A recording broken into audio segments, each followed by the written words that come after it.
Bom dia a todas e todos. Então, hoje vamos para a nossa quarta aula da disciplina. É uma aula do bloco de aulas teóricas e é uma aula complementar à nossa primeira aula. Então, na verdade, a primeira aula era para apresentar a discussão que vai orientar nosso trajeto aqui na disciplina, todas as aulas. Eu vou falar um pouco, vou retomar isso rapidamente aqui, e nós vamos conversar sobre um autor da linha diferenciacionista, o autor mais importante, talvez, que é mencionado no livro que a gente está seguindo dessa linha, que é o Robert Merton. Então, eu vou retomar um pouco os comentários ali que o livro faz sobre o Merton, né, principalmente a definição do que ele considera que é a ética científica, os elementos da ética científica que o Merton, na verdade, ele vai identificar isso em alguns estudos de casos específicos, né, e o mais conhecido estudo de caso que ele vai fazer é sobre o surgimento da ciência, né, o fortalecimento e o crescimento da ciência na Inglaterra do século XVII. Então, ele vai dizer que existia uma série de condições institucionais e culturais que permitiam que a ciência se estabelecesse e avançasse.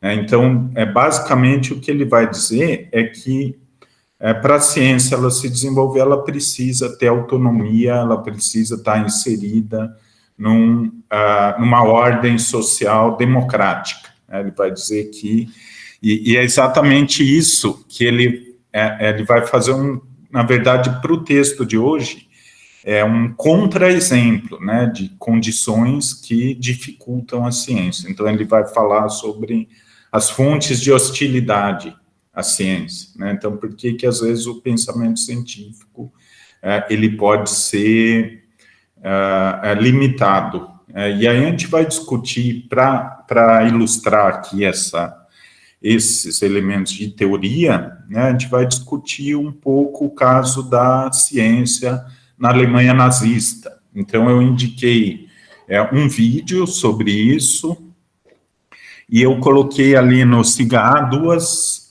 no Cigar e agora no Moodle, não sei se está atualizado ali, mas duas leituras complementares, que uma leitura é uma carta do Einstein, né, avisando o presidente ali de 1939, que eu mandei agora a versão em português dela, avisando o presidente dos Estados Unidos de que os alemães estavam pesquisando a tecnologia da bomba atômica e que eles precisavam se mexer com isso. E aquilo foi, né, a partir daquela carta, né, que foi um dos gatilhos do projeto Manhattan, que depois iria desenvolver a bomba atômica americana e que mudou a história. E um outro material que a gente vai ler, que também é dessa época, né? Então, essa carta do Einstein, ela é de 1939, né? O Einstein já tinha migrado para os Estados Unidos em 1933, né? Ele estava fora da Alemanha e ele descobriu que a casa dele, ou apartamento, não sei, tinha sido invadido pela juventude nazista. Então, eles tinham invadido. Então, era um Estado já ditatorial desde os anos 30, né, quando o Hitler ele é eleito ali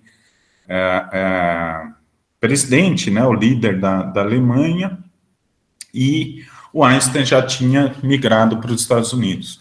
Então, esse é um material que mostra que, na verdade, para a gente problematizar, né, a visão diferenciacionista, que o cientista ele tem muitos elementos que acabam direcionando a prática dele e que vão ter um impacto muito relevante na sociedade.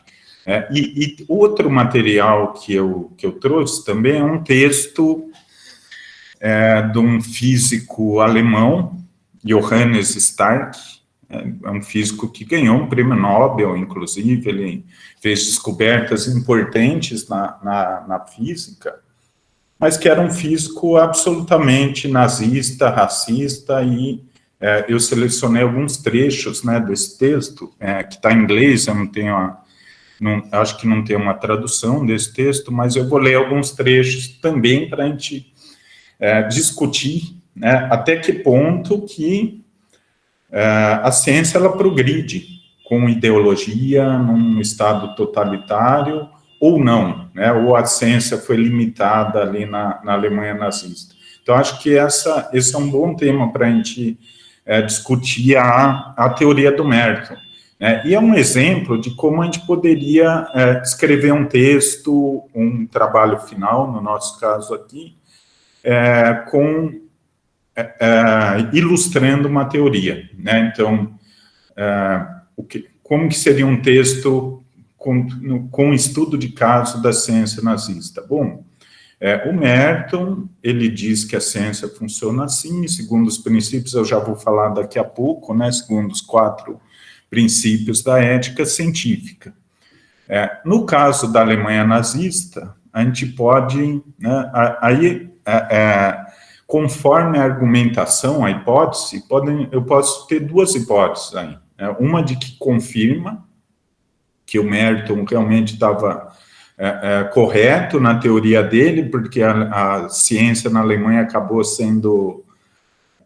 sofrendo com esse regime, né? Ou, né, eu posso discordar, né, do Merton e dizer, não, no caso da Alemanha, a ciência se desenvolveu, eles avançaram em vários campos e num regime totalitário. Né? E aí eu poderia fazer 2 discussões sobre o texto, né? Com base nesse caso. Né? Ou eu posso pensar em outros casos, né, mais recentes, mas eu vou ilustrar com esse exemplo que foram as leituras que a gente teve hoje, né? Então, além do Merton, né, que publicou, então a Bianca está perguntando se ele publicou nessa época. Sim, esse texto de hoje, ele é de 1938, inclusive ele cita o Einstein, ele cita o Stark, o cientista nazista, e mostra que na Alemanha a ciência está indo para na opinião dele, indo para um rumo muito ruim, em função do componente ideológico muito forte. Então, pessoal, eu vou retomar um pouco as ideias do Merton, como elas estão apresentadas no livro, então, o material da aula passada, e depois a gente passa para aquela nossa leitura sistemática, né, pelo método do Severino, desse texto, dessa aula de hoje, e a gente conversa aqui, vocês mandam suas dúvidas, seus comentários. Então, eu vou compartilhar uma outra janela aqui. Tudo bem, pessoal? Alguma questão, alguma dúvida?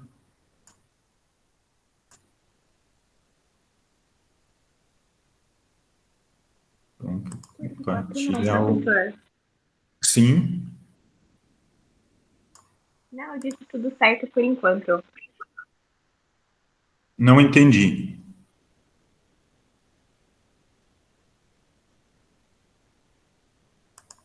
Não te ouvi. Não vi quem foi. Maria Fernanda, tudo certo por enquanto. Então, legal. Então, vamos lá. Então, retomando aqui a aula 3, né, aquela parte que a gente estava vendo do Robert Merton, então, um representante dessa abordagem mais clássica, né, e que também, eu estou, inclusive, dizendo que essa é uma abordagem que está mais próxima das visões mais estereotipadas sobre ciência e os cientistas, e que está presente muito no discurso, tanto dos próprios cientistas, como na percepção da sociedade sobre os cientistas, né? Essa ética diferenciada é o que estaria na base do poder de controle da natureza e de geração de conhecimento da ciência enquanto sistema social de produção de conhecimento, né? Então, o Robert Merton, uma das questões que provoca esse autor, e aí é por isso que ele vai estudar a Inglaterra do século XVII, ele vai dizer que é ali que começa a surgir a ciência moderna, né, como a gente conhece hoje, né, e a questão que vai provocar o Merton é quando que surge a ciência, né, e essa é a questão que é colocada no livro, né, de que é muito comum a gente ter as narrativas de personagens, né? Então Isaac Newton, ou então foram os, né, se foi na França, se foi na Inglaterra, mas muito focada em biografias, né? Então, o que o Merton quer teorizar? Ele quer criar uma teoria de como são as condições sociais e institucionais que permitem que a ciência vá se estabelecer e se desenvolver. Então, ele vai dizer que não é obra de um indivíduo, não é uma obra de alguma coincidência, que existem algumas condições sociais que são necessárias para a ciência se desenvolver de acordo com os seus princípios éticos. Então, ele vai identificar um conjunto de, o que ele chama de, num livro posterior dele, dos imperativos institucionais da ciência, né? Então, as condições que são necessárias para que a ciência se desenvolva. Então, ele vai dizer que, como todas as comunidades, como todos os grupos sociais, a ciência vai ter um conjunto de normas, tanto explícitas como implícitas, né, tanto formais como informais, né, que são muito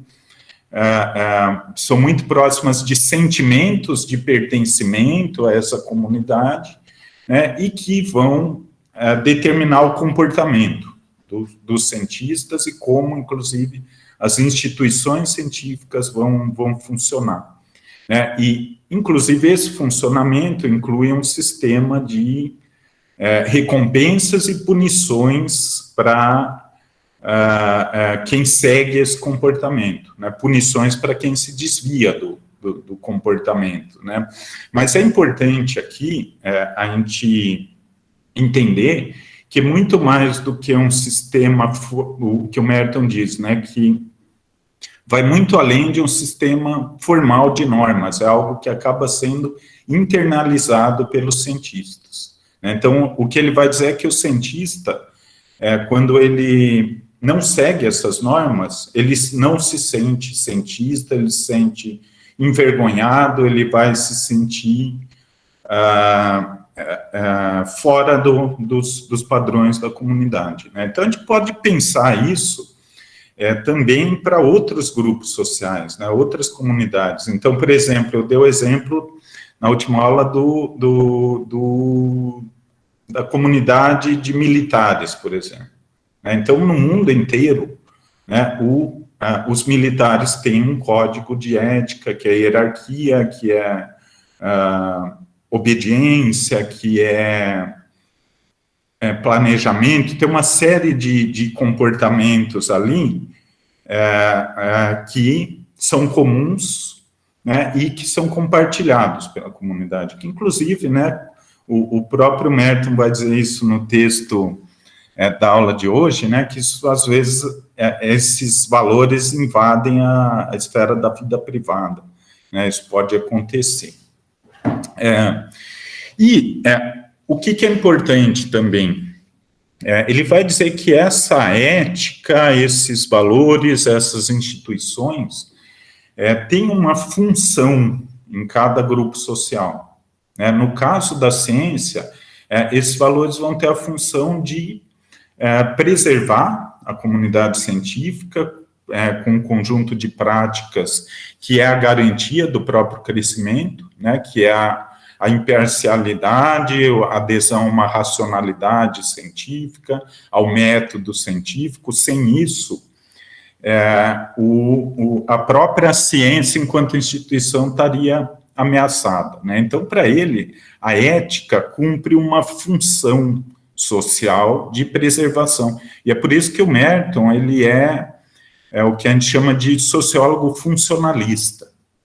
Né? Então, quem fez EDS, né, que estudou um pouco Durkheim, né, vai perceber que tem uma abordagem parecida, né, de que, na verdade, os padrões, né, de comportamento que são, de certa forma, impostos aos indivíduos por um grupo, né, então existe uma coerção, aí o cientista ele é educado naquela ética, né, e isso é fundamental para a conservação desses grupos. Né? Então, voltando, por exemplo, dos militares, né, então se eu tenho ali um exército sem hierarquia, que os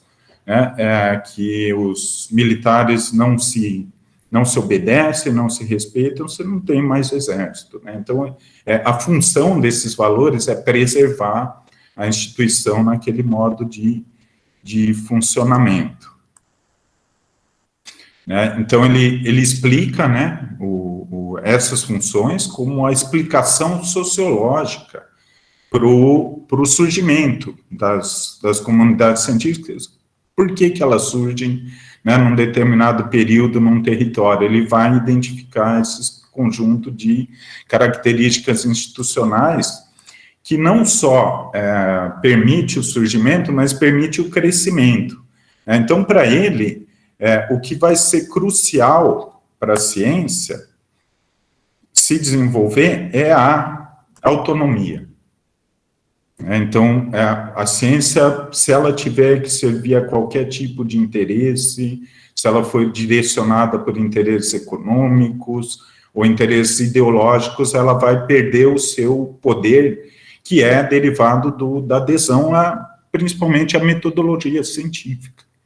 Então, ele vai explicar o surgimento da ciência com esses imperativos éticos. Tudo bem até aqui, pessoal? Então, como é que ele faz a análise dele para o caso do surgimento da ciência? Que ele vai identificar ali na Inglaterra do século XVII. Então, ele vai observar, né, o que tinha de cultural nessa sociedade da Inglaterra do século XVI, de valores como a própria religião, né, o puritanismo que estava em voga, o crescimento da economia, as instituições que existiam nessa época, né, e como isso correspondia e, de certa forma, reforçava alguns valores científicos. Então, ele vai teorizar a partir daí e ele vai olhar empiricamente, né, as diferenças, né, entre essas nações que aderiram à reforma protestante, puritana e nações católicas. E ele vai perceber que no puritanismo, né, então ele vai falar que, de forma geral, o protestantismo ele cria uma sociedade mais livre, menos dogmática do que as sociedades católicas tradicionais, né, e que essa liberdade vai ser fundamental para a ciência se desenvolver de acordo com a sua ética, né? Então, tem uma pergunta aqui do Gustavo, né, da sociologia funcionalista, justamente a relação com a sociologia funcionalista é essa, né, de que as características dessa comunidade, então, o que a gente vai ver, o ethos da comunidade, é o que garante a expansão. Então, ele vai falar ali, por exemplo, o desinteresse, né, um dos valores, um dos códigos da ética científica. Então, o desinteresse, ele permite uma investigação científica mais abrangente, vamos dizer. Não é direcionada, não é, vamos dizer, limitada, por exemplo, por valores religiosos, né? Então, a gente pensa ali nos astrônomos ali, Leonardo da Vinci ou Giordano Bruno, que tinham que se entender com a igreja para desenvolver suas teorias, com a igreja católica. Então, ele vai dizer que na Inglaterra, principalmente, né, depois da reforma, vai existir uma atitude muito mais aberta com relação às possibilidades de investigação científica. Vai ser menos limitado. Né? Então, a Bianca está perguntando aqui, exatamente, no sentido de não ter qualquer outro tipo de interesse econômico ou ideológico na investigação científica. Simplesmente, o interesse é a ampliação do conhecimento, de forma livre. Né? Então, é o princípio da ciência básica mesmo. Então, a ciência aplicada, de certa forma, ela está um pouco... contraria, de certa forma, um pouco a ética científica. Mas ele vai dizer que, na verdade, a ciência aplicada ele vai identificar como tecnologia, e tecnologia, para o Merton, é uma consequência da ciência básica. Vai ser algo que surge a partir da ciência básica. Então, a ciência básica ela vai gerar ela vai acabar gerando aplicações tecnológicas sempre. E essas são mais ligadas com algum interesse econômico ou qualquer objetivo social. Tudo bem? Então, é aí que está o funcionalismo. Né? Então, ele vai dizer, a ciência, para funcionar de acordo, em plenitude, ela vai precisar seguir esses valores, senão a ciência começa pode ser pseudociência, pode ser ciência orientada por algum objetivo. Ele vai dizer que a verdadeira ciência que se desenvolve plenamente é aquela que é organizada de acordo com esses elementos da ética, né? Então, ele vai dizer que são 4 elementos que caracterizam qualquer comunidade científica em qualquer local. Então, essa que vai ser a teoria dele. Universalismo, né? Então, qualquer investigação científica, ela não pode ter nenhuma barreira a qualquer fato, a qualquer medição, a qualquer observação, a origem do cientista, a nacionalidade do cientista. Então, o conhecimento científico ele é universal, porque ele é baseado na observação dos fatos e ele é baseado na metodologia científica, que é universal e é racional. Então, não existem ideias pré-concebidas, o cientista ele tem o espírito aberto, sempre para o novo, e é por isso que a ciência progride, né? Porque a ciência vai rompendo com suas próprias verdades, né? Então, a verdade da ciência é provisória, né? Mas ela não é um dogma, ela está sempre em discussão. Né? Tudo bem com o universalismo? Uma segunda característica, né? O conhecimento produzido pela ciência, ele é de toda a humanidade. Né? Então, esse vai ser o comunalismo, o valor comunalista da ciência. Então, necessariamente, o conhecimento que é gerado, né, numa instituição de ciência ou por um cientista, ele vai ser para apropriação de toda a humanidade. Né? Então, isso tem qual que é a função disso? É o apoio público à ciência, né? Com autonomia. Então, é algo que as comunidades científicas ofertam e que depois pode virar tecnologia, pode virar, ou simplesmente ampliar o conhecimento sobre um determinado assunto. Mas, de qualquer forma, isso não é privado para os cientistas, isso é disponibilizado para toda a sociedade. Tudo bem? Com o comunalismo. Dizem que no começo ele dizia comunismo mesmo, mas depois ele mudou isso na década de 30, porque ficou uma palavra meio marcada lá nos Estados Unidos, onde ele trabalhava. Mas é essa a ideia, né? E tudo isso, pessoal, é para a gente discutir depois se isso faz sentido ou não. Um terceiro elemento da ética científica é o desinteresse, né? Então, não existe nada direcionando o conteúdo da ciência, né? Então, o interesse do cientista é só ampliar o conhecimento sobre um determinado assunto ou produzir conhecimento novo, melhorar o estoque de conhecimento. Não existe, então, um interesse ideológico na ciência ou econômico, e se existir, né, isso vai produzir má ciência, né? Então, o Gustavo está perguntando, seria a ciência pela ciência?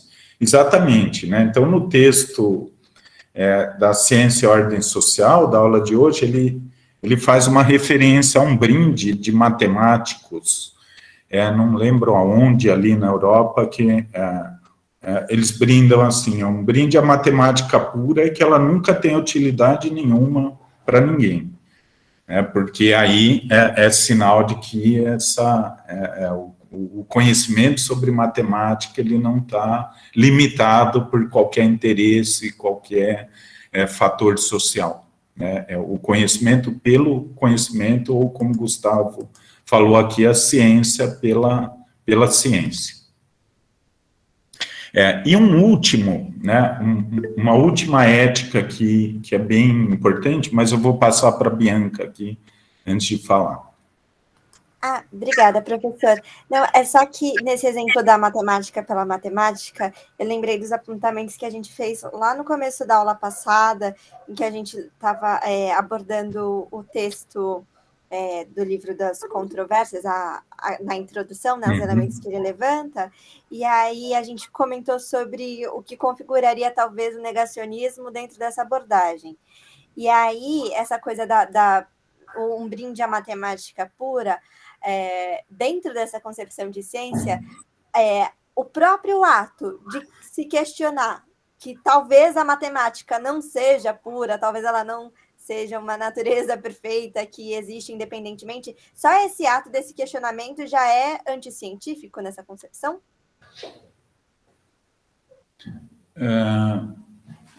Sim, né? Então, deixa eu pensar.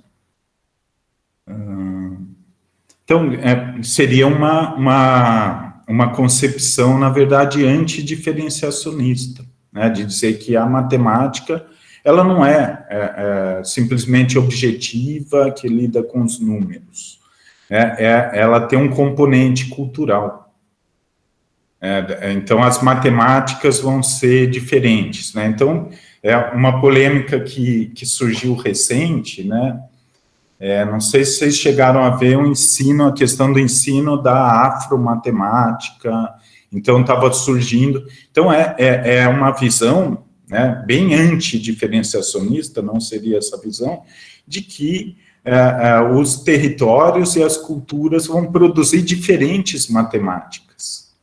Então, para um diferenciacionista, isso não faz sentido. Por quê? Porque a matemática ela é uma só, ela é racional, ela é objetiva, e ela não tem fatores culturais influenciando.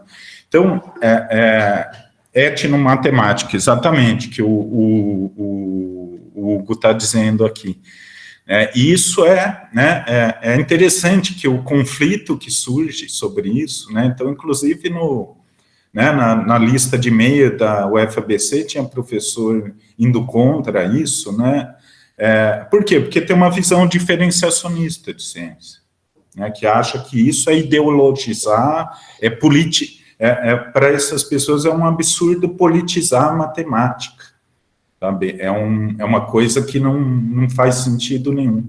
Né? Mas, para uma visão antidiferenciacionista, eu não estou nem tomando partido aqui sobre isso, né? Mas para uma visão antidiferenciacionista faz todo sentido politizar a matemática e politizar outras áreas. Então, por exemplo, a gente vai ver lá na leitura dos antidiferenciacionistas, no livro-texto, ele vai falar do David Bloor, né, que é um autor antidiferenciacionista que escreveu especificamente sobre matemática, sobre a construção social da matemática, então ele vai identificar ali o que tem de social, né, na matemática. É um livro dele, Conhecimento Imaginário,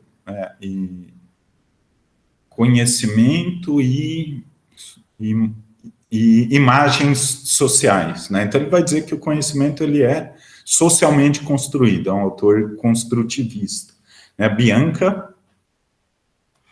Obrigada, professor. Então, eu acho que eu talvez tenha me confundido um pouquinho antes, quando o senhor falou do universalismo, né, de que a ciência não é dogmática. Para os diferenciacionistas, ela não é dogmática no sentido de que ela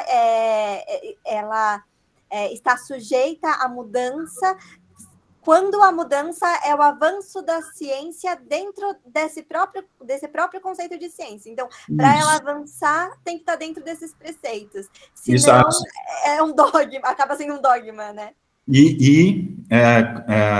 Atrasa a ciência. Esse que é o ponto, né? Então, por isso que funcionalista, né, tem funções essa ética, né? Da mesma maneira que a hierarquia tem uma função para os militares.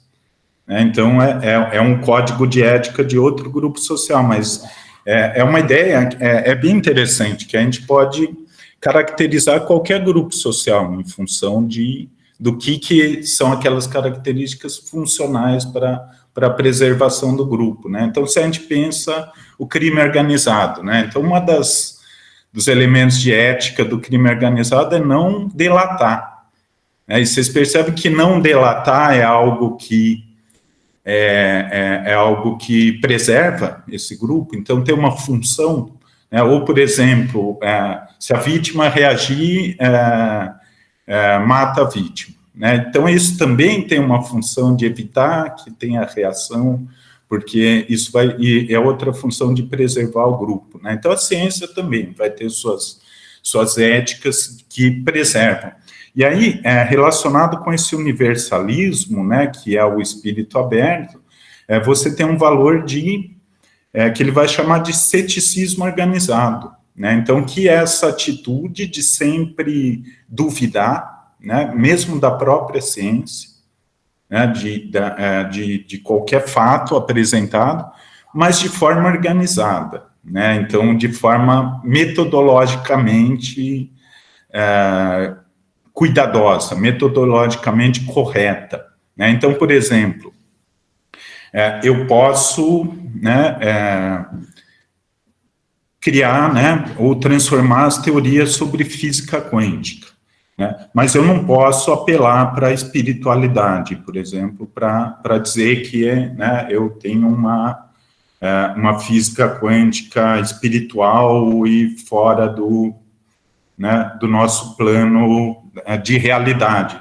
E existe, né? A gente sabe que tem aí os físicos, tem um indiano que ele é bem famoso, agora eu esqueci o nome, mas ele, inclusive, deu uma entrevista para o Roda Viva, programa de entrevista da TV Cultura, mas que ele criou ali uma corrente da física que é muito mística, esotérica, e que, na verdade, é vista como pseudociência pela maioria da comunidade científica. Ele é famoso, ele dá palestras pelo mundo, mas é muito mais uma curiosidade que não é muito levada a sério no meio da física, né? É algo muito alternativo.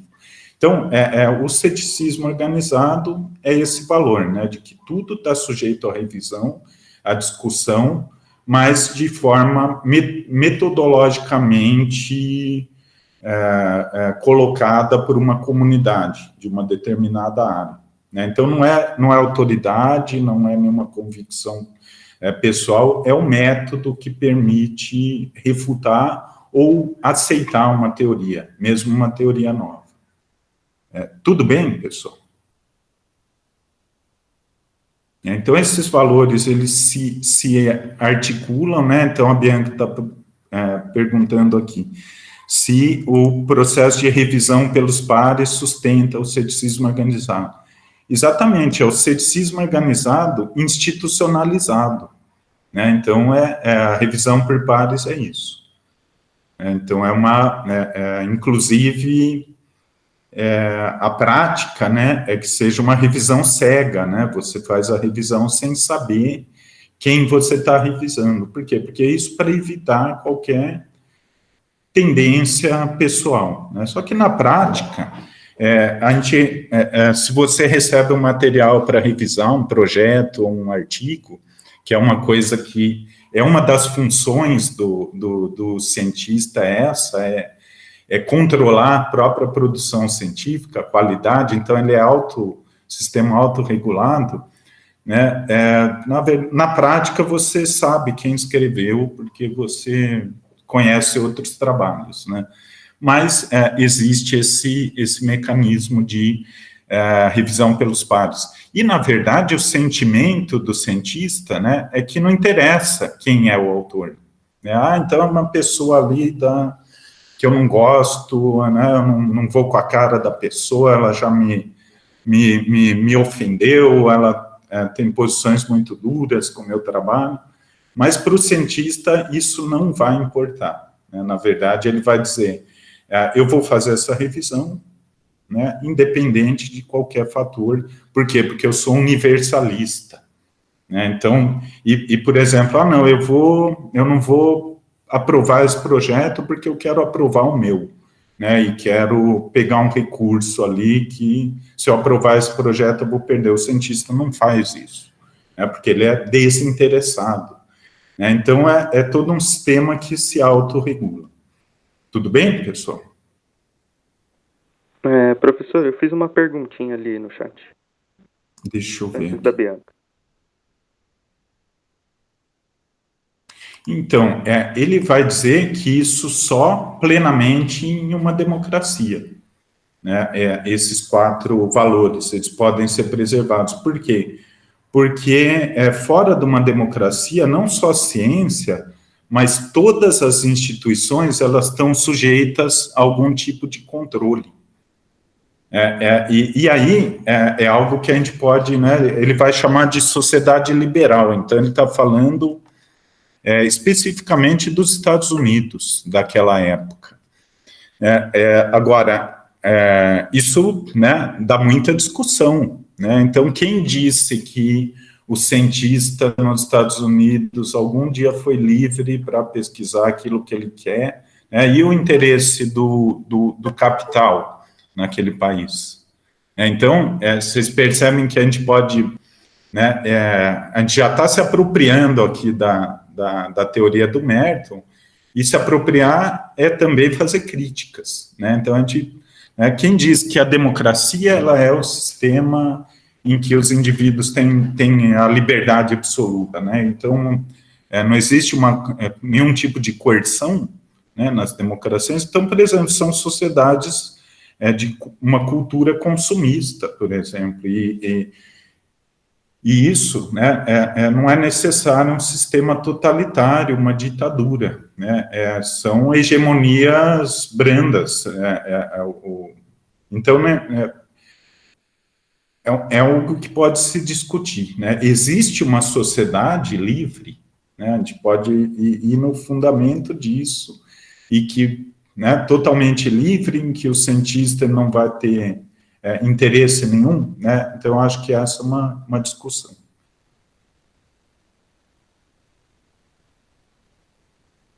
Mas para o Merton, né? Então, isso ele vai reafirmar no texto dele, inclusive ele faz referência a essa ética no texto, ele não retoma, ele não fala de novo, mas ele vai dizer, para que essa ética, ela funcione, né, ela seja aplicada, e os sistemas de ciência funcionem plenamente e se desenvolvam ao máximo, você precisa de um ambiente democrático.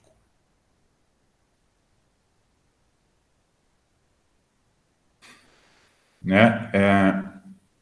Então, essa é a teoria, né? A essência da teoria é essa, né? De que, então, ele vai chegar à conclusão, né? Quando que as ciências surgem enquanto campo social com uma certa autonomia, né? Não é nenhum indivíduo que cria isso, né? Não foi o Isaac Newton, não foi os renascentistas, são um conjunto de condições sociais que ele vai identificar com algumas características da modernidade, né, como a gente discutiu na última aula, por isso que a gente vai ver que a ciência ela se desenvolve em um ritmo muito grande junto com o capitalismo, junto com o fortalecimento dos estados nacionais, né, junto com o sistema capitalista internacional, e que essas condições sociais vão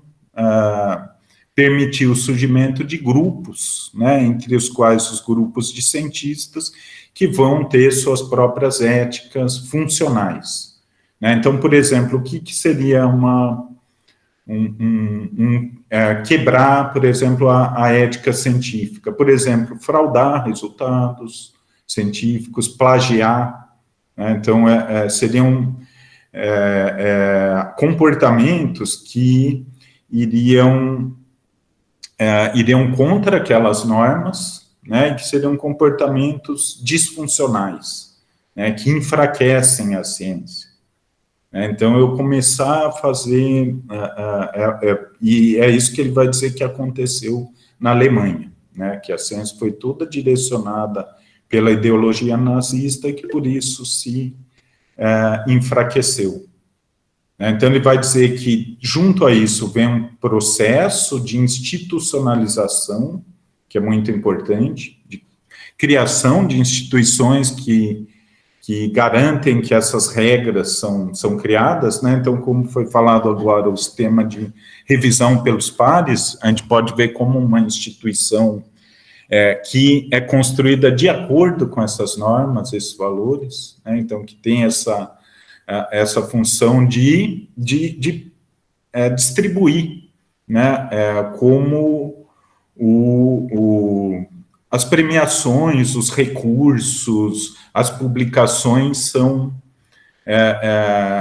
distribuídas pela comunidade científica. Né? Então, essas instituições, na verdade, elas vão ser constituídas a partir desses critérios da ética científica, né? Então, todas as regras ali, todos os procedimentos para determinar o que é válido cientificamente ou o que não vai criar um modelo de instituição que vai se espalhar pelo mundo ocidental para o mérito, né? Então, vai virar um modelo, né, em que o cientista, né, ele vai ter várias funções nesse modelo, né? Então, a primeira e mais evidente é de pesquisador, né? Então, ele vai fazer experimentos, ele vai ler os trabalhos de outros cientistas, ele vai produzir o conhecimento, mas também o cientista tem um papel de professor, né, que é passar esse conhecimento adiante, né? Então, quando um cientista escreve um artigo, ele está fazendo um ato de comunicação, né? E comunicação para ensinar alguma coisa, para passar algum conhecimento, né? E mesmo quando ele não dá aulas, por exemplo, então, um cientista que é contratado só para fazer pesquisa, mas ele publica, ele dá palestras, ele tem essa função de disseminar conhecimento. Uma terceira função é administrador, né, e aí está muito mais relacionado com as instituições, né? Então o cientista sempre ocupa sempre tem algum papel de construir, de gerir essas instituições, mas sempre de acordo com esses critérios. E um último, que é bem importante, que é de sentinela, né? Isso está relacionado com o ceticismo organizado, né? Então, na verdade, ele tem a função de garantir que a prática dessas instituições vai seguir aquelas regras da ciência. Então, para o Merton, né, o que explica a ciência são as instituições, né, e o que interessa se estudar, para a sociologia da ciência estudar, são as instituições, não o conhecimento em si. O conhecimento em si, ele é livre, ele não vai ter nenhum critério social na forma do conhecimento, né? Então, é muito mais um objeto da filosofia para o Merton, né? O estudo do conhecimento em si, né? Que vai ser a epistemologia, a área específica da filosofia que estuda como é constituído o conhecimento. Mas, sociologicamente, para ele, o que importa são as instituições e como elas conseguem preservar os valores científicos, né, da ética científica. Então, a Bianca está perguntando aqui que o intervencionismo estatal quebraria o desinteresse e o universalismo. Então, você teria ali, e na verdade é o que acontece, né? Na verdade, os países têm uma política científica e tecnológica que muitas vezes tem ali áreas específicas, estratégicas, para a economia ou para a saúde ou qualquer outro valor, né, utilitário que orienta as políticas. E o mas essa política mais de ciência aplicada, ela convive com políticas para a ciência básica, para a ciência em qualquer área, né? Então, por exemplo, todo ano, o CNPq, que é uma agência de apoio à ciência, ela lança um edital para financiamento de propostas de pesquisa que eles chamam de edital universal, né? Por quê? Porque é para todas as áreas de conhecimento. Então, e qualquer tipo de pesquisa. Então, quando você tem, por exemplo, nesse caso, mecanismos para o financiamento da ciência, você pode ter ali um edital mais direcionado para uma área específica ou um edital mais geral, né? E se preserva, né, e se luta muito a comunidade científica para manter esse tipo de mecanismo. Por quê? Porque é algo que, nessa concepção diferenciacionista, é o que vai garantir o avanço do conhecimento, né? Essa liberdade para se pesquisar em uma determinada área que tem um interesse intrínseco, né? Não necessariamente uma aplicação ou qualquer outro objetivo prático. Tudo bem, pessoal? Então, eu vou falar um pouco do texto da aula de hoje, né, que vocês leram aí no fim de semana. Então, ontem foi o Domingão com Mertão, para todas e todos, né, que leram o texto. Então, eu vou fazer uma leitura mais sistemática aqui desse texto do Merton.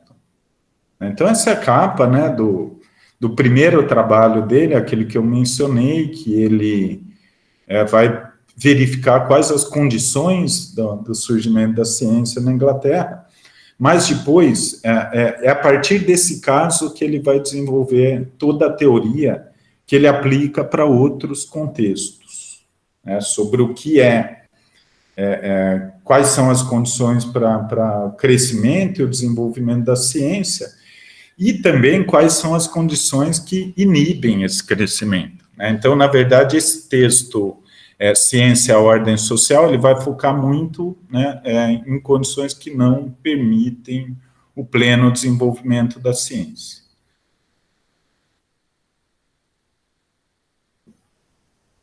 Então, essa parte a gente já passou. né? Então, o texto, né, que a gente tinha para ler, a nossa unidade de leitura era esse texto do Merton, completo, A Ciência e a Ordem Social. Né?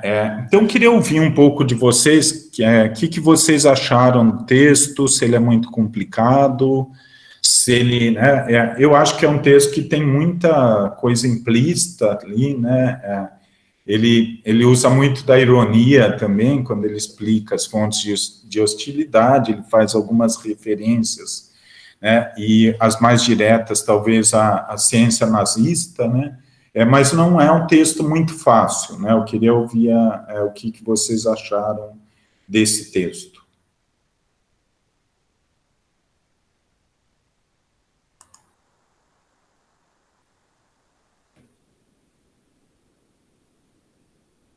Alguma dúvida, algum comentário?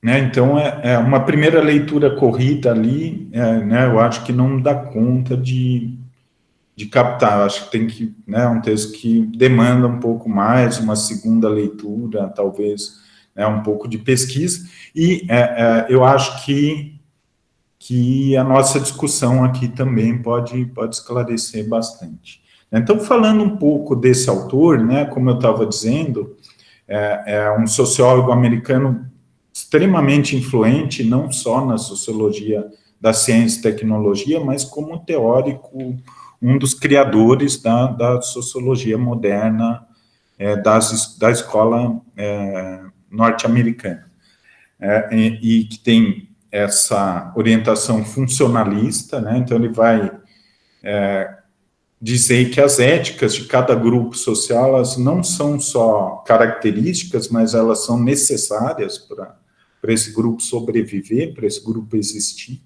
né? Então, todo grupo vai ter uma ética, ele tem, né, uma concepção bastante pluralista, né, de governo, ou de democracia, e aí a gente pode dizer que ele é até otimista demais com o julgamento que ele faz do regime estadunidense, né? Então, eu estou dizendo, como se ele dissesse ali que na sociedade americana todos os grupos são livres para fazerem o que quiserem, para se expressarem, e as instituições vão se acomodando.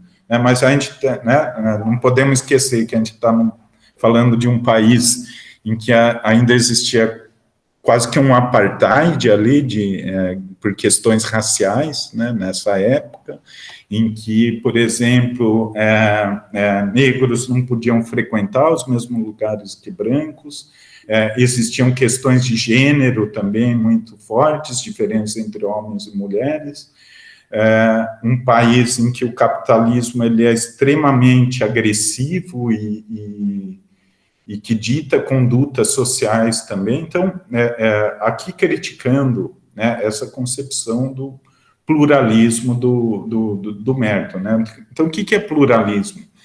É caracterizar o Estado como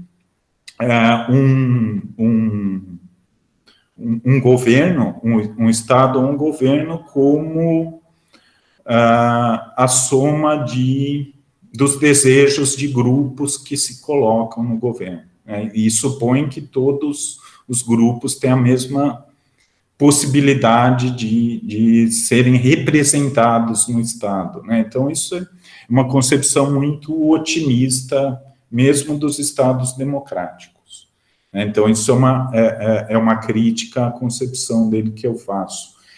Qual que era o contexto, né? Eu acho que sempre é importante a gente pensar quando que essas ideias são geradas, né? Então, você está ali, o mundo já está esperando a Segunda Guerra Mundial, o fascismo já avançou ali na Alemanha, na Itália, no Japão, né? Então, você tem ali os blocos bem definidos e todo mundo sabe que vai ter uma guerra, né? E as guerras já são guerras baseadas em ciência, né? Então, a gente, né, uma época que a física ela é o sinônimo de ciência, né? Ela é muito prestigiada, e que existe esse conflito, né, muito pronunciado entre, vamos dizer, o mundo democrático e o mundo totalitário, fascista, nazista ou ditatorial, né? Então,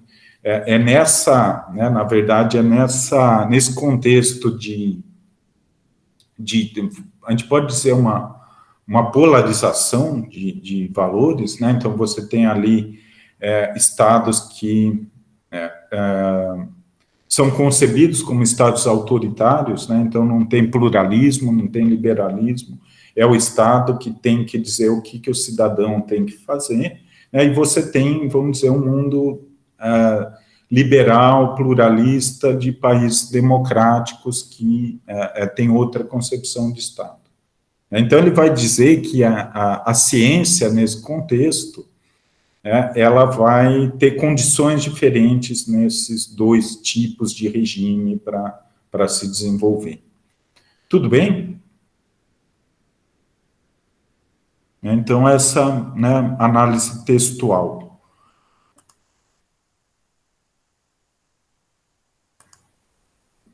Então, passando lá, né, fazendo a nossa leitura esquemática aqui, vamos ouvir o autor um pouco agora. Vamos para a segunda etapa, que é a análise temática. Então, qual que é o assunto geral do texto? O que vocês viram como assunto geral?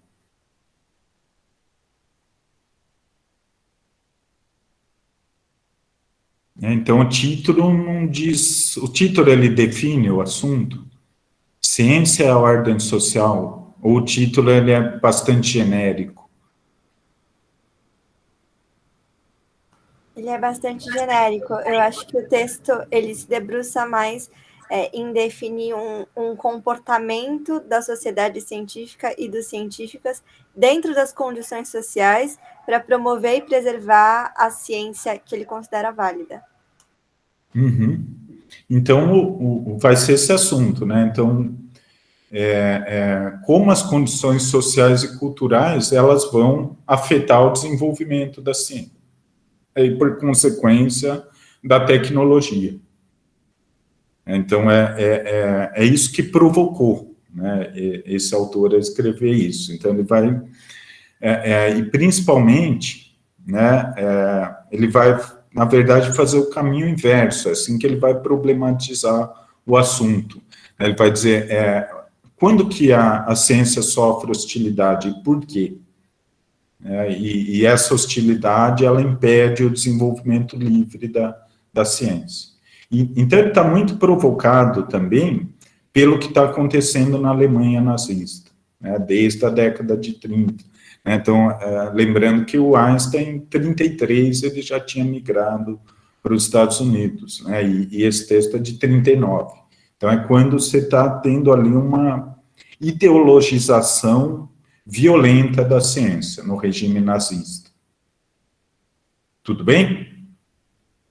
Então, a tese, né, a ideia central que ele vai defender é que a ciência, ela vai estar sujeita a essas hostilidades em qualquer sociedade, né, mas essas hostilidades vão ser muito maiores se você tem um Estado totalitário que controla todas as instituições, inclusive as instituições científicas.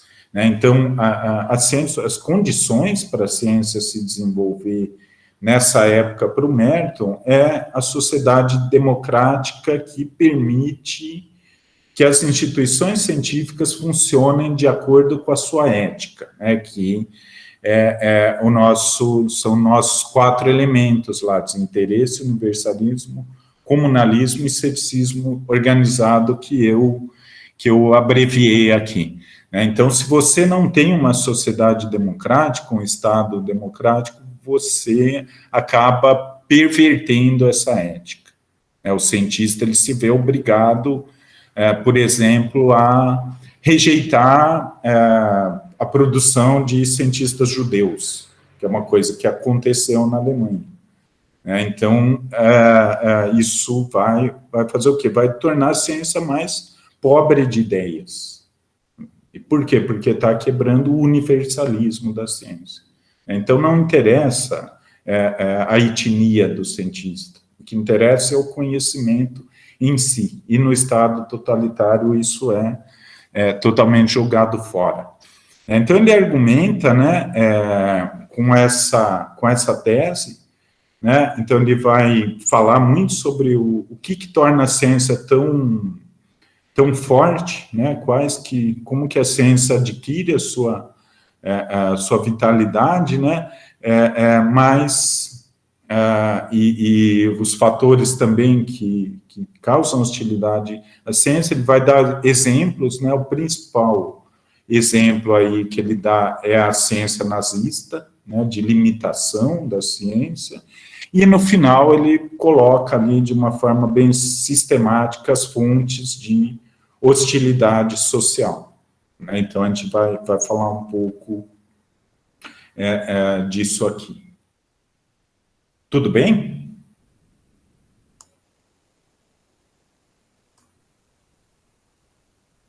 Então, fazendo uma interpretação desse texto, né, que a gente já começou a fazer, eu comecei a falar aqui um pouco qual que é a minha opinião sobre essas ideias, né, mas o que a gente, né, vai fazer aqui é fazer isso mais esquematicamente, né, de acordo com aqueles pontos do Severino.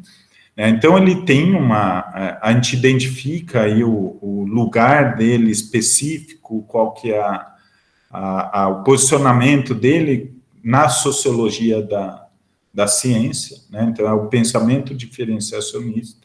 Ele vai considerar que a ética científica cria um sistema que é mais eficiente que qualquer outro para produzir fatos científicos, para produzir conhecimento sobre a natureza e sobre a sociedade, né? Então, esse é o lugar geral que ele está colocando. Alguém fez alguma pergunta aqui? Né? Então, se a hostilidade também pode existir em um ambiente democrático, né? Então, ele vai dizer que sim, né? Que sempre há uma certa hostilidade à ciência, né? Por exemplo, porque um dos fatores que ele vai dizer é a linguagem esotérica e pouco acessível da ciência, né? Que isso pode gerar uma hostilidade pela não compreensão da ciência. Ele vai dizer que isso é muito amenizado pela tecnologia, né? Então, eu não entendo do que esses caras estão falando, né, do que os cientistas estão falando, isso o resto da sociedade. Mas vamos deixar eles quietinhos ali, vamos pagar os projetos deles, né, porque se eu tenho um celular com touchscreen hoje, é porque esses caras geraram conhecimento para eu ter essa tecnologia. Então, mas ele vai dizer que sempre isso é uma fonte de hostilidade em qualquer ambiente, né? Então, uma outra que ele vai dizer é quando a ciência,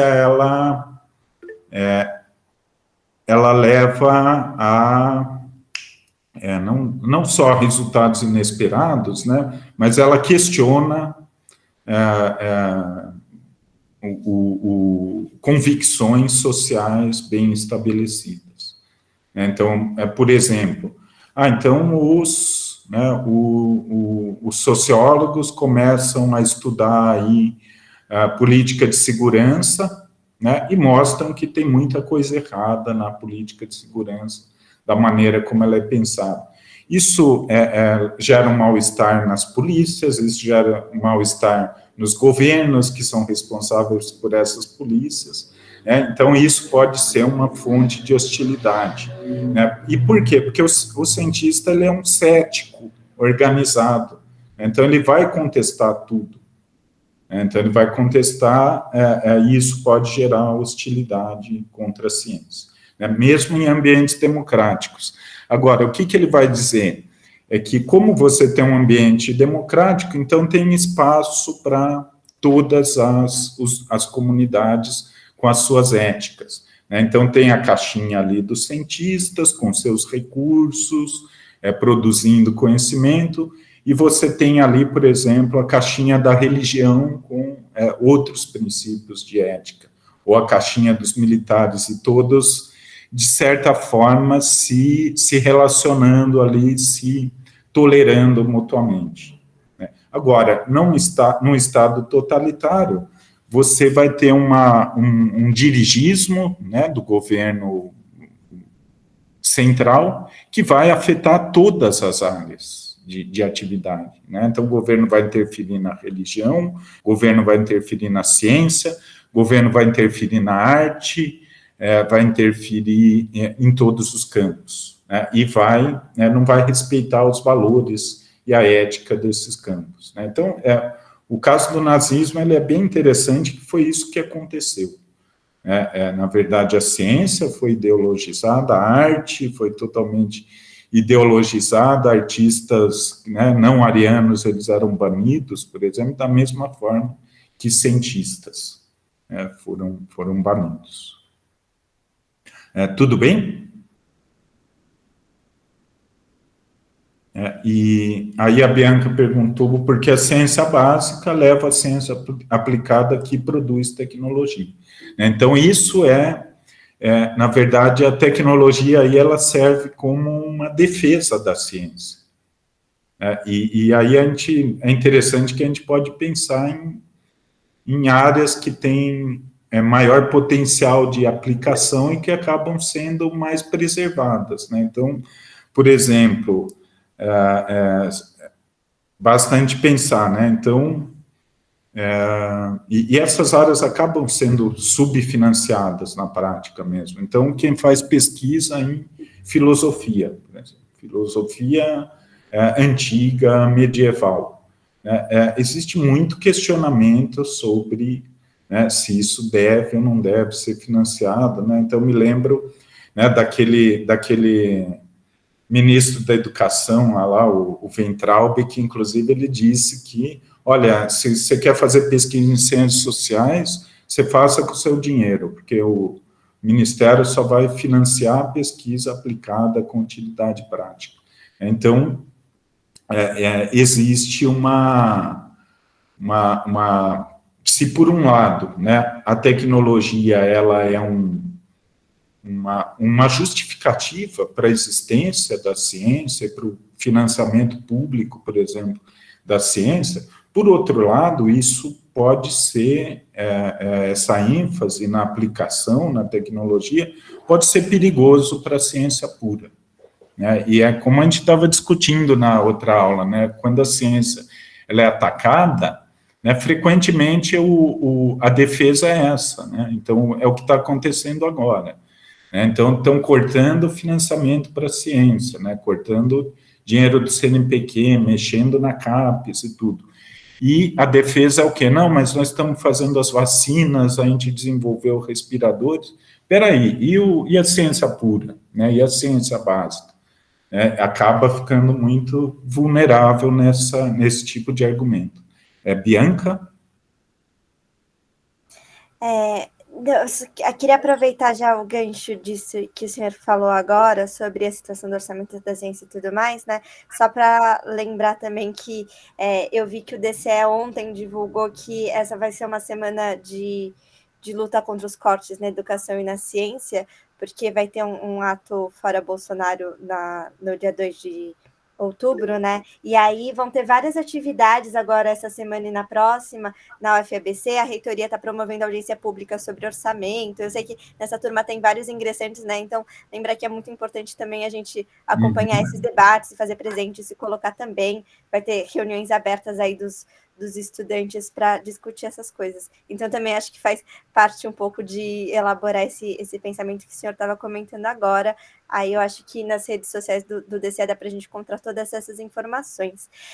Agora, sobre essa questão da tecnologia, porque aí a tecnologia, eu senti assim que o Merton no texto ele coloca grande parte da responsabilidade sobre dialogar com a sociedade civil sobre a defesa da ciência, ele coloca boa parte dessa carga na responsabilidade da tecnologia, como se a gente resolvesse muito isso pela tecnologia. E aí eu estou com muita dificuldade de interpretar, de chegar a alguma conclusão, de o quanto ele acaba valorizando ou precarizando a importância da educação, da divulgação científica como promotoras da defesa da ciência também, porque em alguma medida esse discurso que ele faz sobre a tecnologia soa para mim como se ele estivesse falando, porque a ciência é difícil mesmo e só uma elite intelectual vai conseguir ter acesso, então desistam de dialogar com a sociedade, só dialoguem na medida em que a gente conseguir proteger as nossas instituições. E eu estou achando isso um pouco controverso. Mas é isso que ele fala mesmo, que não, na verdade, na concepção de ciência dele, não precisa ter divulgação científica, e nem é muito desejável, né? Então, o cientista ele tem que fazer o trabalho dele, e para ele, naturalmente, a tecnologia ela vai surgir, né, dessa ciência pura e desinteressada, e vai surgir mais rápido se a ciência for pura e desinteressada. Então, e essa visão ela é muito comum, né? Então, eu lembro um colega daqui da UFABC, né, que no concurso dele, ele disse que ele trabalhava com divulgação científica, ele mostrou vários, né? Então, o concurso de professor é uma banca de outros professores, né? Que ele fazia extensão, divulgação científica.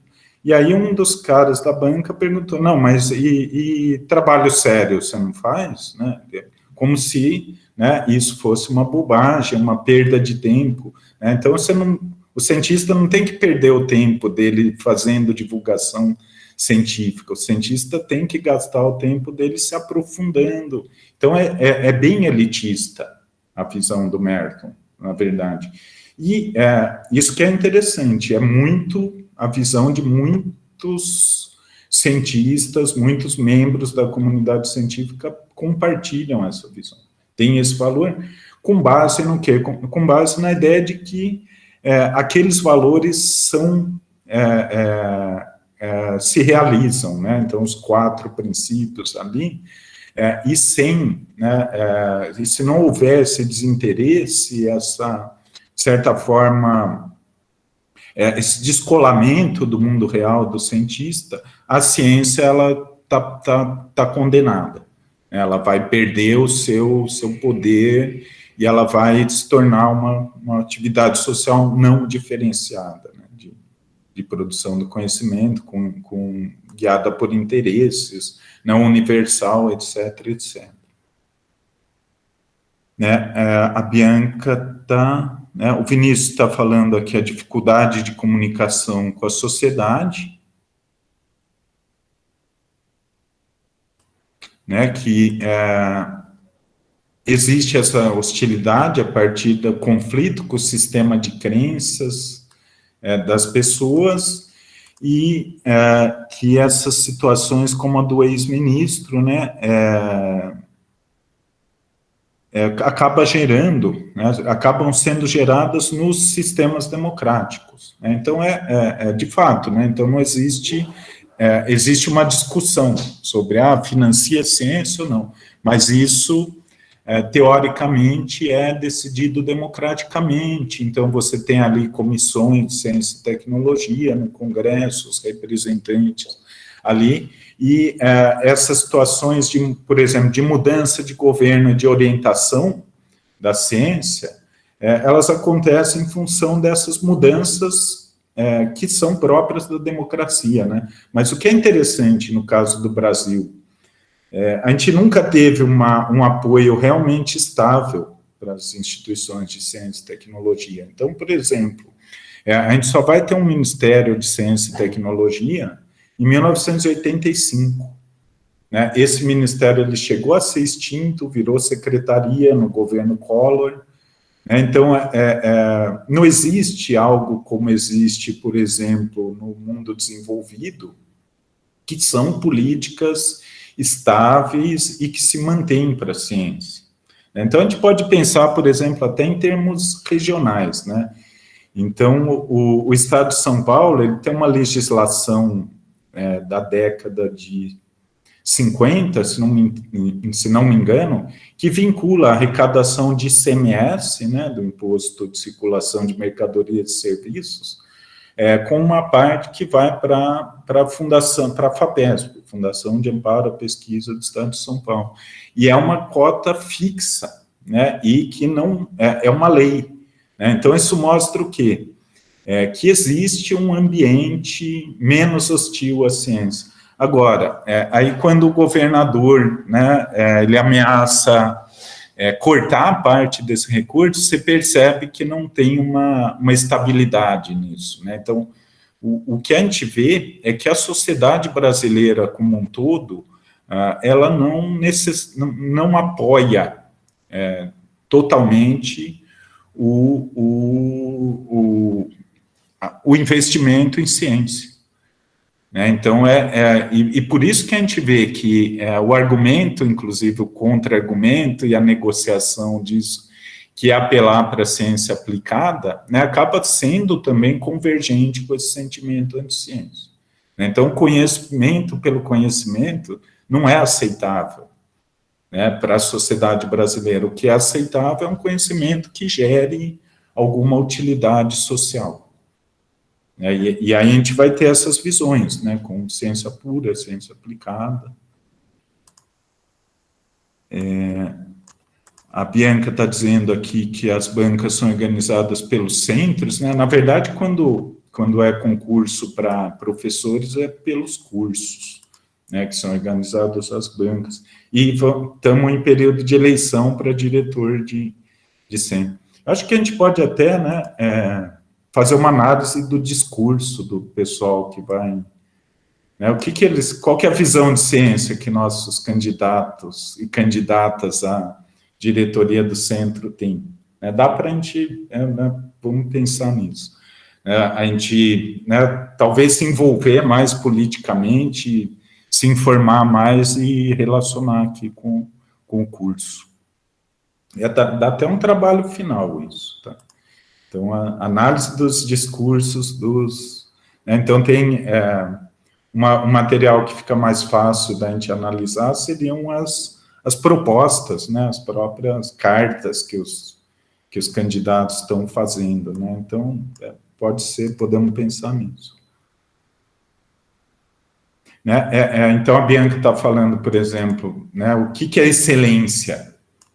Então, a excelência para um diferenciacionista ela é diferente do que é para um antidiferenciacionista. Então, e excelência, né, para um diferenciacionista é elitismo, na verdade.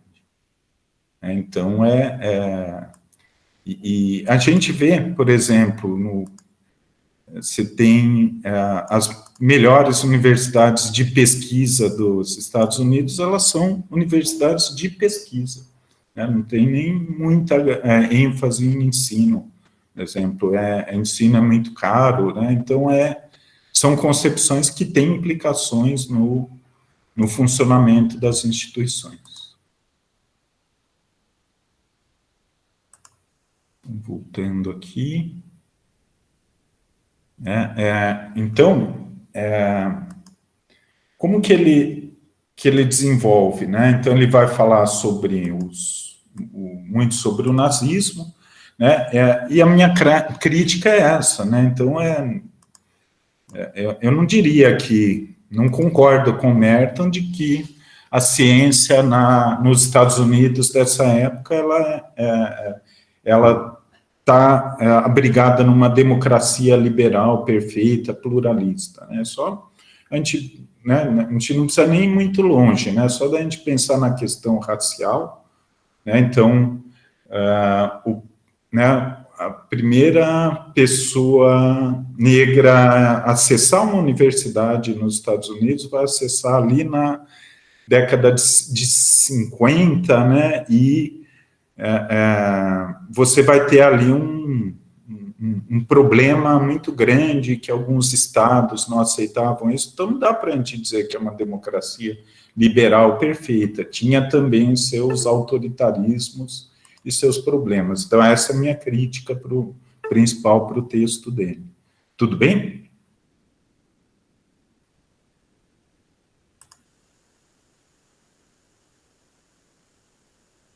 né? E outra, né, forma que a gente poderia criticar o texto, né, se no caso da Alemanha, né, todos aqueles valores ideológicos do nazismo, se eles foram suficientes para tornar a ciência ineficiente na Alemanha. Então, a gente vai ver que continuou tendo uma produção ali de resultados, de descobertas, né? Então, a questão é se a ciência ela pode ser neutra, é a questão que se coloca, porque sempre vai ter algum valor, né? Então, a gente pode dizer que o valor dominante nos Estados Unidos e que orienta a ciência é o capitalismo, é o consumismo, é a produção de bens de consumo, né? Então, não existe uma ciência neutra, né? Essa que é a questão. Mas é isso que o Merton vai dizer, que a ciência ela tem uma neutralidade, né? Mas sempre vai ter um interesse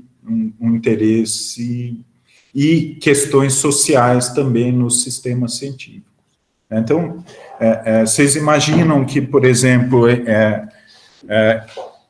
qual a proporção de, por exemplo, negros e mulheres nos sistemas de ciência dos Estados Unidos da década de 40? Devia ser uma proporção mínima, né? Então, a gente percebe que esse universalismo, né, ele é relativo, mesmo nas sociedades democráticas.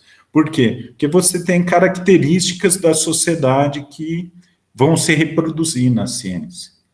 Mas é isso que o Merton ele vai dizer que não acontece, né? Ele vai dizer que a ciência ela se autorregula e pensando no seu desenvolvimento pleno. Tudo bem? Então, aí que, né, eu faria essa problematização com esse texto, né? Então, como é que a gente pode organizar a discussão aqui? É pensar nesses pontos, principalmente com base no que o Merton considera a ética científica, né, e problematizar isso, confrontar isso com outros textos, né? Então, os textos complementares aqui. Então, por exemplo, a carta do Einstein, né, que ela confirma ou ela refuta a concepção de cientista do Merton?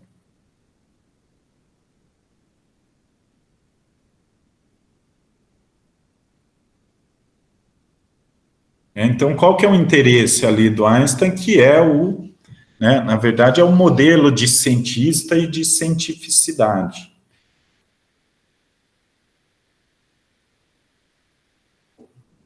O que vocês acham?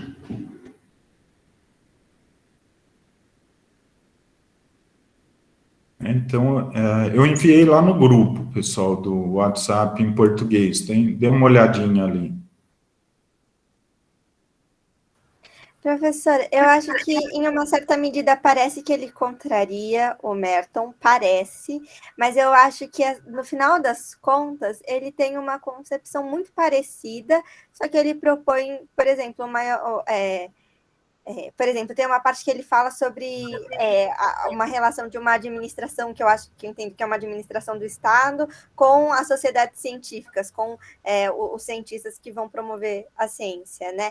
Parece um pouco, eu acho que, assim, enquanto a gente está lendo, parece que ele está propondo algum tipo de intervenção, mas, na verdade, é como tipo, ele só está querendo propor uma outra organização da instituição científica dentro do Estado, mas eu acho que acaba respeitando os princípios colocados pelo Merton.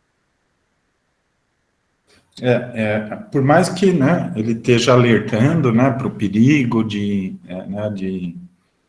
que os alemães possam desenvolver essa arma e a necessidade dos Estados Unidos de ganhar essa corrida, né, o que de fato aconteceu, ele está propondo um desenho em que a ciência tem muita autonomia, né, nesse processo. Então, seria o que ele está pedindo, né, financiamento para a ciência, né, para os cientistas pesquisarem sobre isso, mas eu não estou dizendo que é para desenvolver especificamente isso, né, a bomba atômica. E, na verdade, é bastante o que aconteceu depois da guerra, né? Então, é criado ali o Escritório de Desenvolvimento Científico e Tecnológico dos Estados Unidos, e a política é essa, né? Na verdade, a política é passar um cheque em branco para os cientistas trabalharem, porque isso necessariamente vai garantir estrategicamente que o país tenha conhecimentos de ponta, que vão garantir a segurança, inclusive militar, do país, né, mas que a orientação da política não é dirigir esse trabalho, né, não é dizer, então vocês vão fazer foguete, vocês vão fazer isso, isso, isso. É ter e de fato foi o que aconteceu depois da Segunda Guerra. A política científica e tecnológica dos Estados Unidos vai ser o financiamento do Estado a fundo perdido para o conhecimento científico. Né? E com o tempo, né, e já acontecia isso nos Estados Unidos, tinha muita pesquisa empresarial. Né? Então, era uma coisa muito comum, laboratórios dentro das empresas. Né? Mas o Hugo está perguntando aqui se isso não vai contra o desinteresse do Merton, né? Sim, vai contra. Né? Então, não deveria haver, né? O financiamento da ciência não devia ser motivado pela segurança, pelo avanço do conhecimento, né? Isso de acordo com a ética. O Augusto está perguntando se eu acho que a teoria do Merton, colocando o que a ciência deveria ser ao invés do que ela é. Perfeito, Augusto. Então, na verdade, a teoria dele é muito mais um ideal. Nenhum cientista vai dizer que a gente deve ir contra aquilo. Né? Não, então a gente tem que ser preconceituoso mesmo, a gente tem que ser interesseiro, a gente tem que ser esperto. Né? Ninguém vai falar isso. Mas o que a gente percebe observando os sistemas, né, é que aquilo é um ideal, a gente não chega naquele grau de pureza de produção de conhecimento. Mas aquilo é muito mais uma orientação. Então, se a gente olhar, por exemplo, os códigos de ética de ciência, as boas práticas científicas, então as agências, elas têm isso, a gente vai ver que uma tentativa de garantir que aqueles valores sejam preservados. Então, mas se a gente precisa de um sistema de recompensas e punições para seguir essa ética, é porque isso tem falhas, né? Às vezes a gente tem comportamentos, ou frequentemente, né, aí é outra discussão, que não seguem aquela ética da ciência. Né? Então, é como, por exemplo, multa de trânsito. Né? Então, é algo que indica que o comportamento socialmente desejável no trânsito, por exemplo, ele precisa de um sistema de punições para ser seguido, não é algo internalizado. Né? E, na verdade, o sistema de recompensas e punições, ele tem essa característica, né? Ele acaba criando, né, algo que no começo era uma coerção em algo que é internalizado, que vira um sentimento que não se pensa em ir contra aquilo. Né? Então, por exemplo, eu me lembro quando eu era criança, ninguém usava cinto de segurança. Né? Nem tinha cinto de segurança decente nos carros. Né? Então, precisou de uma lei, né, que junto veio o desenvolvimento de cintos melhores, e hoje as pessoas automaticamente colocam o cinto de segurança, a gente nem percebe. A Bianca está perguntando, né, se não deixa passar que o interesse para o bem de toda a sociedade é uma construção política. Se a gente for pensar, mas não necessariamente o bem, né, eu acho que é o conhecimento sem qualquer qualificação, sem qualquer valor, né, atribuição de valor. né? Então, né, é aquela coisa da TNT, né, da dinamite. Então, quem descobriu foram os irmãos Nobel, né, que deram origem ao prêmio Nobel. Então, a dinamite, ela pode ser usada para matar gente ou para construir pontes, né, por exemplo, ou para construir estradas, né, não interessa, quem desenvolveu ali simplesmente descobriu e ampliou o conhecimento sobre a matéria, né, sobre a manipulação da matéria. Se isso é bom ou ruim, isso vai acontecer na sociedade, né, na aplicação, mas dentro da ciência é só conhecimento.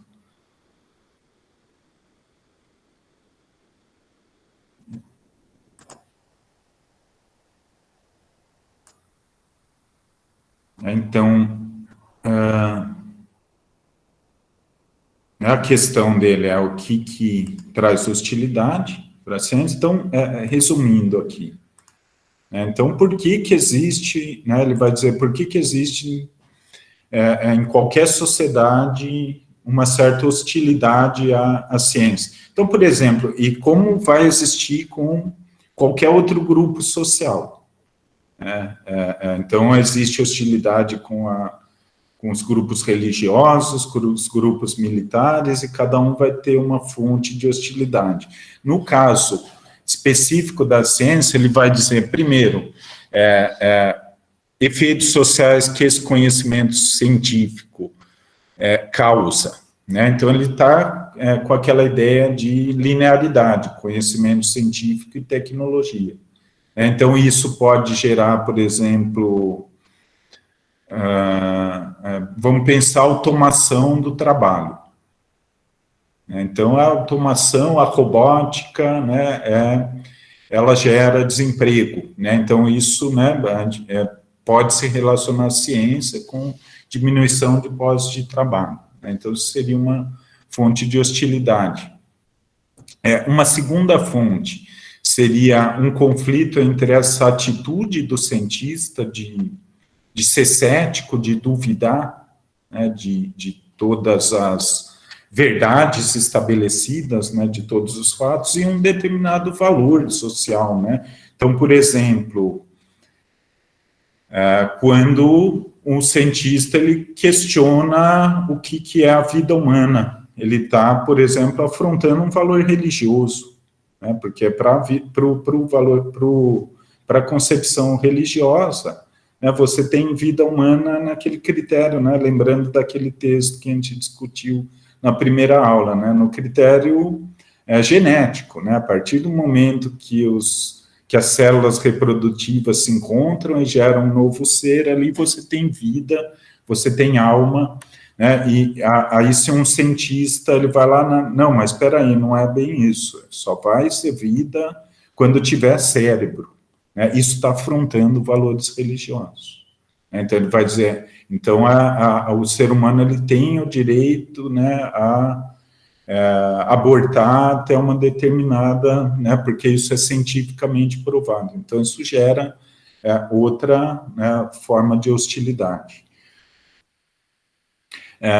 Outra, né, e essa vai estar a terceira, né, fonte de hostilidade, vai ser a intrusão de outras esferas na autonomia do cientista, seja a economia, seja o Estado, seja uma ideologia, né? Então, por exemplo, quando Darwin escreve A Origem das Espécies, né, ele vai ser atacado por uma série, né, fizeram um charge dele, e ele foi atacado por várias instituições, né, entre elas a igreja, né? Então, existe sempre uma limitação da autonomia do cientista, do que ele pode fazer, e isso é uma fonte de hostilidade, né, e num Estado autoritário esse controle ele é total, né? Essa perda de autonomia ela vai ser total. Outra fonte de hostilidade que ele vai mostrar é quando se questiona a própria integridade, honestidade intelectual do cientista, né, e também quando se questiona qual que é a função dos produtos que a ciência produz, né? Então, e isso tem muito a ver com a distância, né, entre o conhecimento científico e a prática, e a sociedade, né? Então, se gera muito um sentimento de anti-intelectualismo, principalmente para aquelas áreas de ciência que parecem não ter aplicação nenhuma. Então, novamente a fala do ministro, né? Se você quer pesquisar o sexo dos anjos, você faz isso com seu dinheiro, não com dinheiro público. Mas é a pesquisa pela pesquisa, né? Mas isso gera um sentimento de hostilidade. E, finalmente, ele vai falar de critérios não científicos na avaliação da ciência, né? Então, tanto isso pode ter uma repercussão no que é financiado, por exemplo. Então, critérios econômicos, né? Então, isso, para ele, é hostilidade ao valor, aos valores puros da ciência, né? Então, se você introduz critérios econômicos ali na avaliação do que deve ser financiado ou apoiado, você está atacando a ética da ciência e o que é importante, né? Isso tudo acaba enfraquecendo a ciência como instituição, né? Então, essas fontes de hostilidade para o Merton, elas vão perverter o funcionamento da ciência de acordo com os valores. Tudo bem?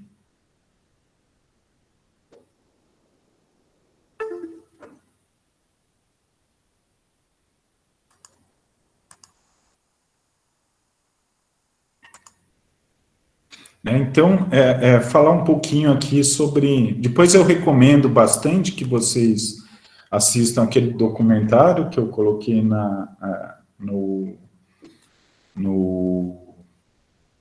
o link ali, né, que é um bom exemplo de como acontece uma ideologização muito forte da ciência, né, e é o exemplo que o Merton vai utilizar, né, que é o exemplo do nazismo. Então, para o Merton, né, o regime nazista ele vai perverter principalmente o critério do universalismo, né, já que os nazistas vão dizer ali que existe uma ciência ariana superior e que os arianos que devem produzir ciência, né, e o desinteresse, né? Então, isso na verdade, toda a ciência ali no nazismo, ela vai ser voltada para objetivos do Estado, principalmente objetivos militares. Então, para o Merton, a ciência ali, ela vai sofrer, ela vai se desenvolver menos, né? Então, isso, né, ele vai dizer que isso ocorre em todos os campos, né, de atividade social. Então, a arte vai ser influenciada, da mesma forma que a ciência, né? E os valores do nacionalismo social, nacionalismo alemão, eles vão ser incompatíveis com os valores da ciência para o Merton.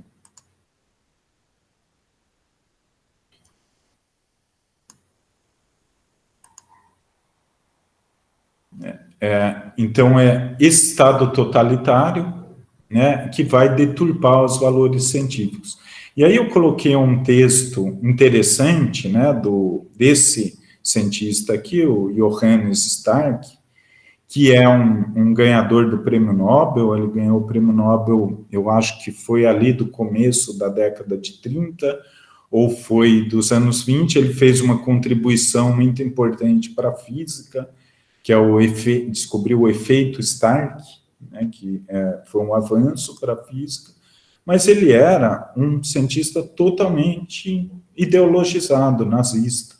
Então, o texto que eu coloquei para vocês lerem do Stark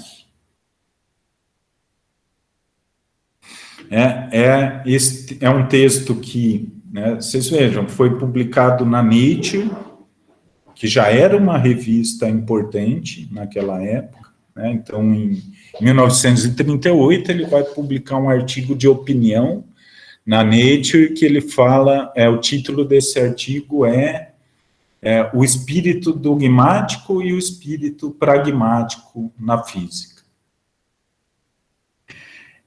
Então, ele vai dizer que o objetivo da física, né, é investigar as leis da natureza, né, conforme se observa, e que essas leis da natureza que a física deve ver são independentes do ser humano, elas estão lá, são fatos científicos. Né? Mas o que ele vai dizer? A maneira como a física ela é conduzida depende na característica de quem faz essa atividade. Né? E aí ele vai dizer que, né, isso é diferente entre homens, entre nações e entre raças. Né? Ele vai dizer que existe uma física pragmática, que ela está muito mais aderente à realidade, à verdade científica, que seria a física dos arianos, né? E ele vai dizer que existe uma física judia de segunda categoria, que ela é dogmática e que ela não reflete a realidade. Agora, não é qualquer periódico que publicou isso, é um dos mais respeitados, que é a Nature. Né? Então, a gente vê como essa coisa da ideologia racial era forte nessa época. A Bianca colocou aqui um comentário. A ciência que é produzida como contra-ataque ao nazismo também é pouco válida para o Merton, né? Então, o trabalho do matemático ali, do Turing, né? Inclusive tem um filme bem legal sobre isso, né? Ele acaba sendo, né, um esforço científico dirigido.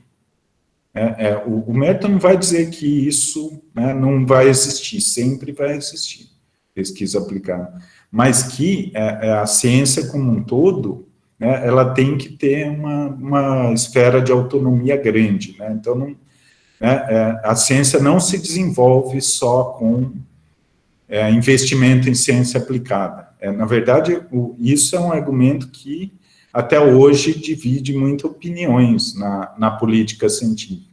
Então, a gente deve ou não apoiar a ciência básica? Ou a ciência tem que ser toda dirigida, toda aplicada? Né? Então, existem as duas posições, né? E a gente vê isso no próprio financiamento. Né? Então, existem financiamento para as duas visões de ciência, tanto aplicada como a básica. Tudo bem?